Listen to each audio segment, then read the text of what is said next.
Wednesday, May 24th, and the meeting between President Biden and Speaker McCarthy went nowhere. I don't know how long they met. I really didn't follow it closely in terms of looking at what the meeting was going on, because I have very little faith that they were going to get anything done. And that's exactly what happened. They haven't come to any kind of agreement. And meanwhile, in the background of all of this, Janet Yellen putting out her notices that June 1st is going to be a disaster for this country because we won't be able to pay our debts. Now, it may not come exactly on June 1st, but it's coming. And if it comes, people will lose their job. People will not get paid. I'm talking about government people, and there's 1 million people who work for the government. But beyond that, businesses that have contracts with the government might not get paid. And that could mean a lot of layoffs, and Social Security checks could be affected. They could stop going out. And you also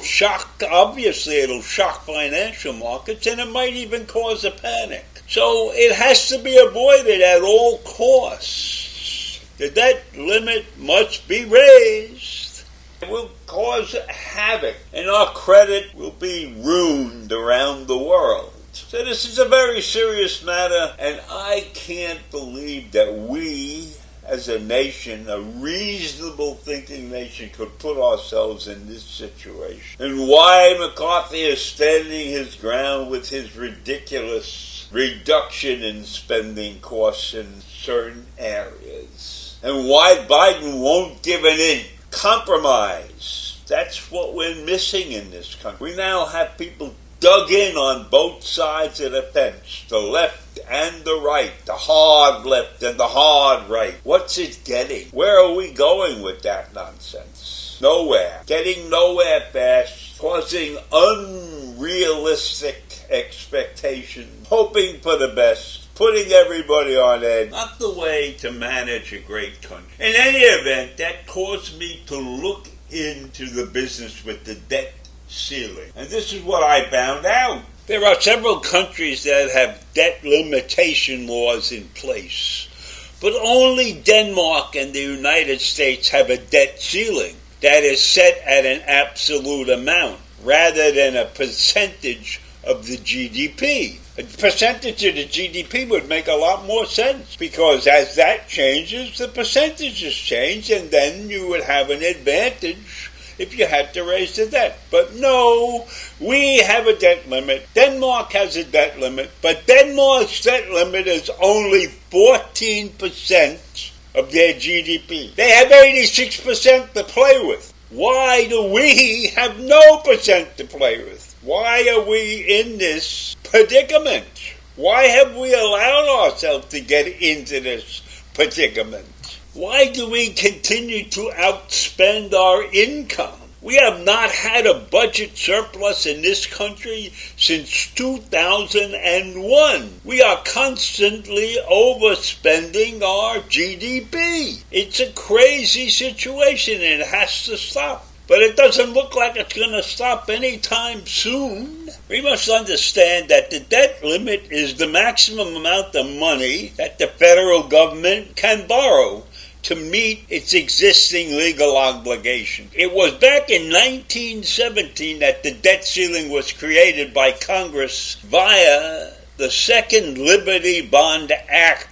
Prior to the creation of the debt ceiling, there were parliamentary limitations on the amount of debt that the government could issue. That means that Congress or the Parliament has to be in sync with those people who want to raise the debt. Parliament has to have confidence in the organization that is spending the money. And right now, that confidence in this country does not exist. And I guess back in 1917, they decided it wasn't worth their while to worry about this stuff, or they didn't want to worry about it, or they didn't want to be put in any position to deal with the monetary issues in this country. So they created this artificial methodology called the debt limit. And the debt limit has been raised in every presidential administration since Herbert Hoover. And that's almost 100 years of raising the debt limit.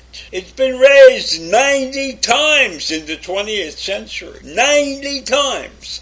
It has never been reduced. Since 1962 to 2011, the debt ceiling was raised 74 times. Now, how can you raise the debt ceiling 74 times in 49 years? That doesn't make any sense to me. I would think you raise it every year. But this is 2 times a year or 3 times a year. Who the hell knows what's going on? 8 times under Bill Clinton, right? 7 times under George W. Bush. 5 times under Barack Obama, right? I don't know why Trump is not mentioned in these statistics, because he went crazy. And so if I look at this, I recognize the fact that McCarthy and Biden are just not capable of pulling this thing together, not capable of coming up with a solution to solve this problem, to figure out a way to once and for all put the debt limit in its proper perspective. Give a formula that might work, that says if this and this and this happens, then this will happen with the debt limit.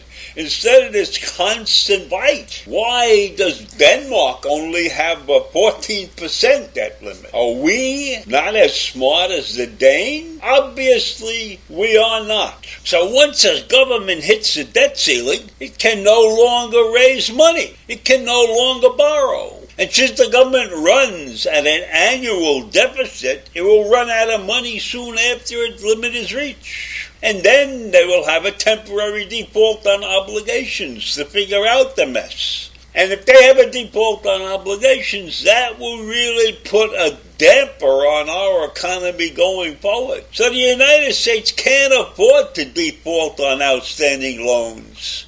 And if its credit rating gets downgraded by the credit rating groups, then they're in a big pile of crap. A default will negatively impact the U.S. economy and impact the international financial markets. So we are dealing here with a crisis not only in America, but in the rest of the world. Our economy drives us and drives a huge portion of the world. So Congress has to do something, and they have to do something fast, and they have to do something intelligent. And that's the key word, intelligent, and I don't know that these people are capable of that.